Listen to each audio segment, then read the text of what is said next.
ओम श्री राधा कृष्णाभ्यो नमः।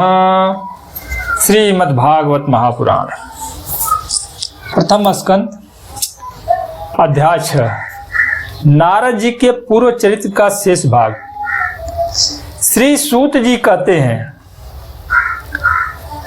शौनक जी देवर्षि नारद के जन्म और साधना की बात सुनकर सत्यवती नंदन भगवान श्री व्यास जी ने उनसे फिर यह प्रश्न किया।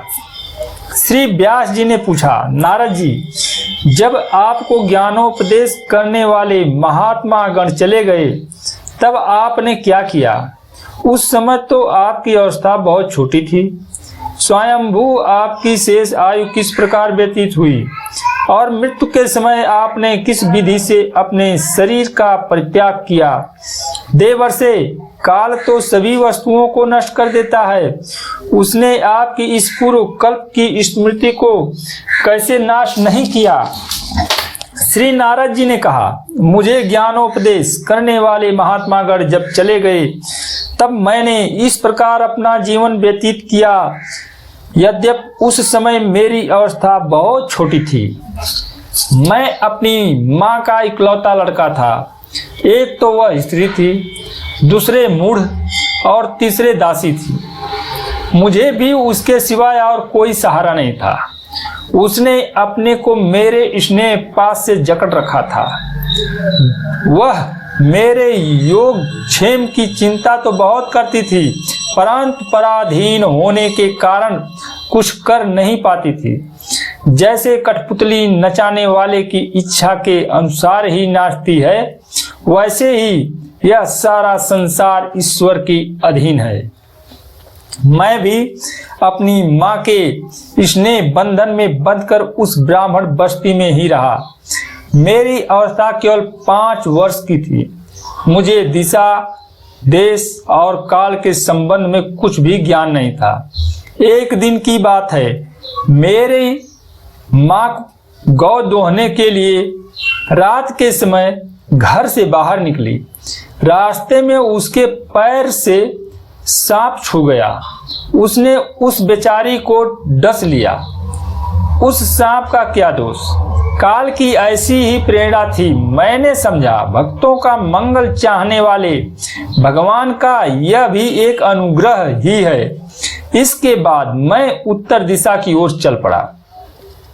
उस ओर मार्ग में मुझे अनेकों धन धान्य से संपन्न देश, नगर, गांव, अहिरों की चलती फिरती बस्तियां, खाने, खेड़े, नदी, पर्वतों के तटवर्ती पड़ाव, वाटिकाएं, वन उपवन और रंग बिरंगी धातुओं से युक्त विचित्र पर्वत दिखाई पड़े। कहीं कहीं जंगली वृक्ष थे जिनकी बड़ी बड़ी शाखाएं हाथियों ने तोड़ डाली थी। शीतल जल से भरे हुए जलाशय थे जिनमें देवताओं के काम में आने वाले कमल थे। उन पर पक्षी तरह तरह की बोली बोल रहे थे और भौरे मंडरा रहे थे। यह सब देखकर हुआ मैं आगे बढ़ा। मैं अकेला ही था। इतना लंबा मार्ग तय करने पर मैंने एक घोर गहन जंगल में जा पहुंचा। उसमें नरकट, बांस, सेंठा, कूस, कीचक आदि खड़े थे। उसकी लंबाई चौड़ाई भी बहुत थी। वह सांप, उल्लू, सियार आदि भयंकर जीवों का घर हो रहा था। देखने में बड़ा भयानक लगता था। चलते चलते मेरा शरीर और इंद्रिय शिथिल हो गई। मुझे बड़े जोर से प्यास लगी। भूखा तो था ही। वहां एक नदी मिली। उसके कुंड में मैंने स्नान, जलपान और आचमन किया। इससे मेरी थकावट मिट गई। उस बीजन वन में एक पीपल के नीचे आसन लगाकर मैं बैठ गया। उन महात्माओं से जैसा मैंने सुना था, हृदय में रहने वाले परमात्मा के उसी स्वरूप का ही मैं मन ही मन ध्यान करने लगा। भक्ति भाव से वशीकृत चित्त द्वारा भगवान के चरण कमलों का ध्यान करते ही भगवान प्राप्ति की उत्कट लालसा, मेरे नेत्रों में आंसू छलछलाए और हृदय में धीरे धीरे भगवान प्रकट हो गए। व्यास जी, उस समय प्रेम भाव के अत्यंत उद्रेक से मेरा रोम रोम पुलकित हो उठा, हृदय अत्यंत शांत और शीतल हो गया। उस आनंद की बाढ़ में मैं ऐसा डूब गया कि मुझे अपना और ध्येय वस्तु का तनिक भी भान न रहा।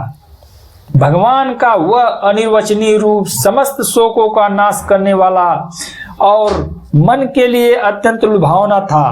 सहसा उसे न देख मैं बहुत ही विकल हो गया और अनमनासा होकर आसन से उठ खड़ा हुआ।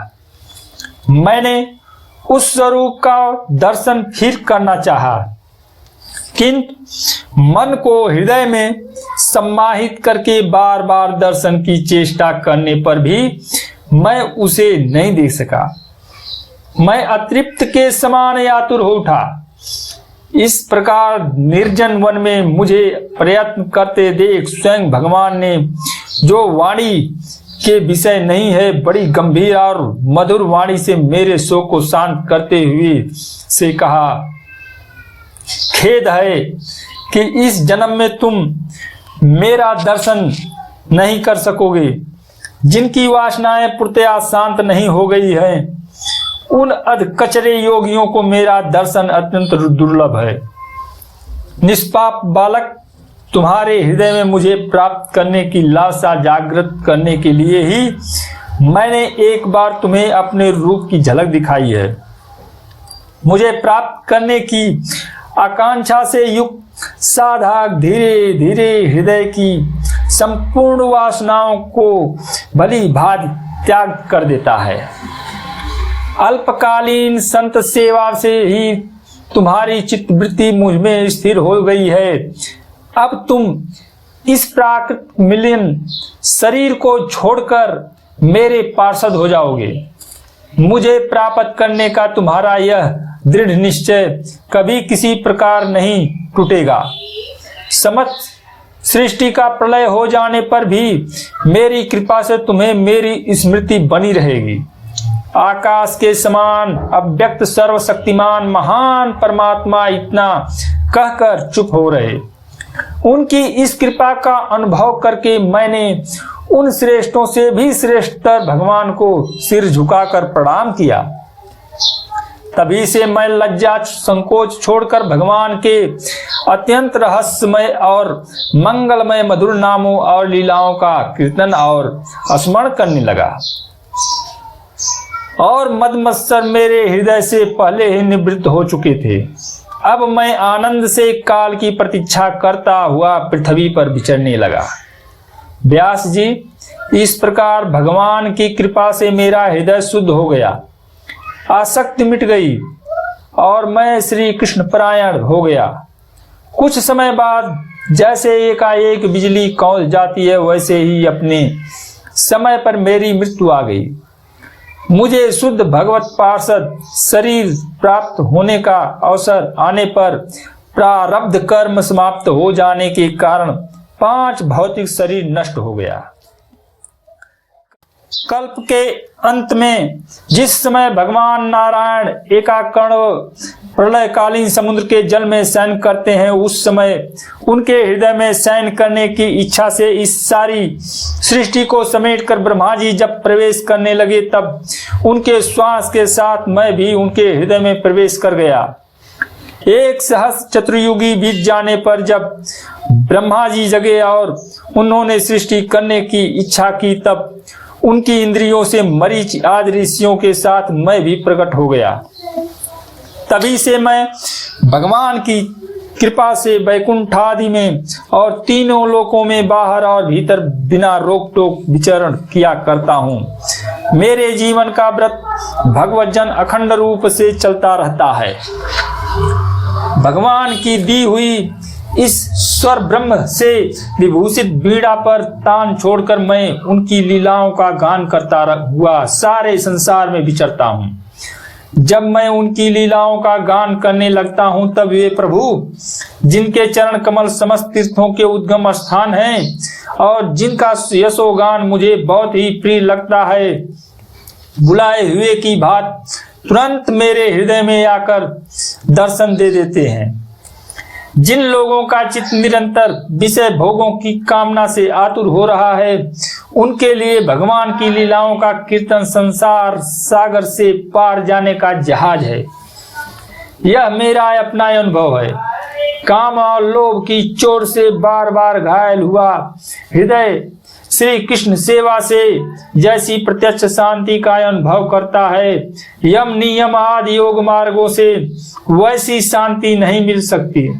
व्यास जी, आप निष्पाप हैं। आपने मुझसे जो कुछ पूछा था वह सब अपने जन्म और साधना का रहस्य था, आपकी आत्म तुष्टि का उपाय मैंने बतला दिया। श्री सूत जी कहते हैं, शौनकादिक ऋषियों, देवर्षि नारद ने व्यास जी से इस प्रकार कहकर जाने की अनुमति ली और बीड़ा बजाते हुए स्वच्छंद विचरण करने के लिए वे चल पड़े। आहा, ये देवर्षि नारद धन्य हैं, क्योंकि ये सारंग पाड़ी भगवान की कीर्ति को अपनी बीड़ा पर गा गा कर स्वयं तो आनंद मग्न होते ही हैं, साथ साथ इस त्रिताप जगत को भी आनंदी करते रहते हैं। इति श्रीमद् भागवत महापुराणे पारमहंस्याय संहिताय प्रथम स्कंधे व्यास नारद संवादे 6वां अध्याय समाप्त। ओम नमो भगवते वासुदेवाय।